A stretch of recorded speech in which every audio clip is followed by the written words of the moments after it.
Hey guys, in this video, I will show you how to delete Amazon Prime Video account permanently. Alright, let's begin. So, the first thing that you want to do is open up your preferred web browser. Over here, you can use any browser like Google Chrome. After that, go to the amazononline.in website. Then click on the option to permanently delete your account. Over here, you will see an icon, click on it. After that, your name will appear. If it doesn't, log into the account you want to delete. Then click on the settings option. After that, scroll down a bit.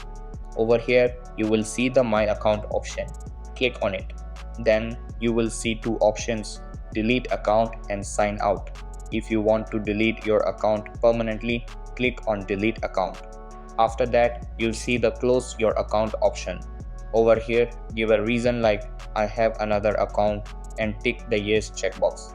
Then click on I want to permanently close my amazononline.in account.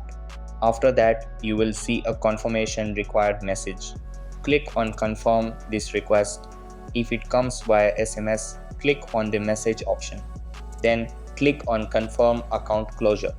After that, it may take a few seconds and then you will receive a confirmation by email. Within 5 days, your account will be deleted. So that's basically how you can permanently delete your Amazon Prime Video account in 2025. And that's it for this video. If you found this helpful, consider subscribing and giving this a big thumbs up. Thanks.